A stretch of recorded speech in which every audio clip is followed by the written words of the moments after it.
Shalom, this is Eric from Holy Land Escape, reporting live from the city of Rehovot, located about 15 miles south of Tel Aviv and 35 miles to the west of Jerusalem.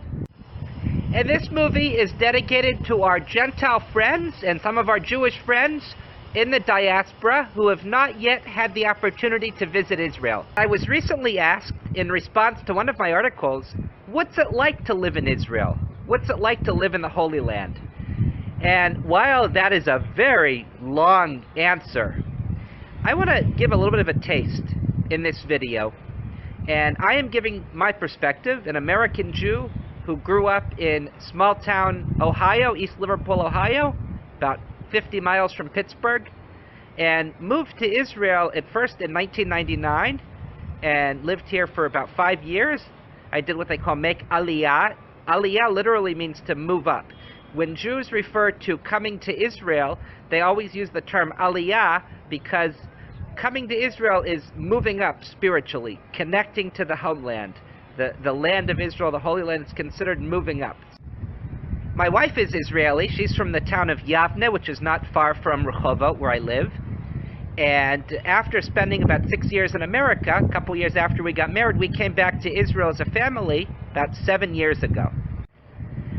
While living in Israel has always been an ideal for the Jewish people, for the most part of the past 2,000 years, it was no more than a far-off dream, a hope, something that was in our prayers 3 times a day. We pray to return to Israel, to return to the land of our forefathers, to rebuild the city of Jerusalem.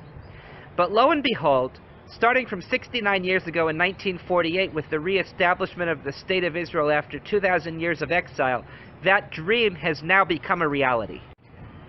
I often hear from tourists that when they land in Israel and they go to their hotel, their initial reaction is one of surprise at how modern Israel is. Israel has been termed startup nation. Israel has a very high percentage of high-tech companies, technology, specifically in the realm of computer science, biology, every field imaginable. Israel leads the world. And if you look around, you can see the high rises in the background. The city of Tel Aviv, which is Israel's largest city, reminds a lot of people of Manhattan. High rises, trains.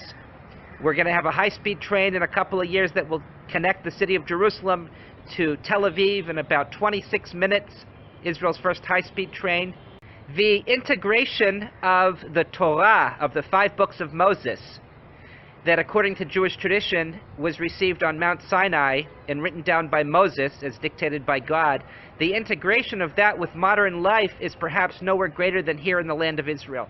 On every public bus in Israel, a verse from the book of Leviticus chapter 19 verse 32 appears that says something like Mipnei Seva Takum, before the face of the elder you shall rise, which basically means give your seat to the elderly. And indeed, when one observes the behavior of people on public buses in Israel, one notices that most people do give their seat to the elderly. And while this may be true in other countries as well, in Israel there's the biblical connection, the verse from the Bible that's quoted on every bus.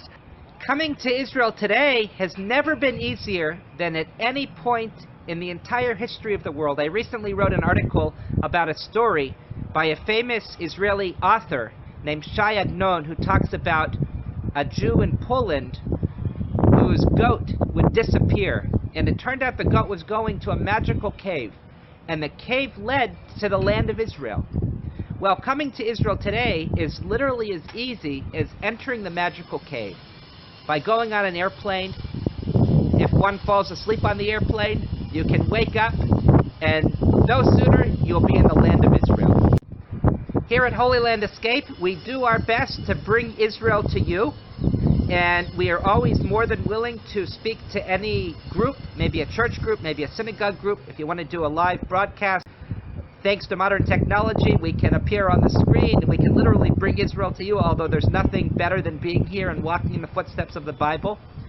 Please don't hesitate to ask us any questions. If you have any suggestions, we'd love to hear from you.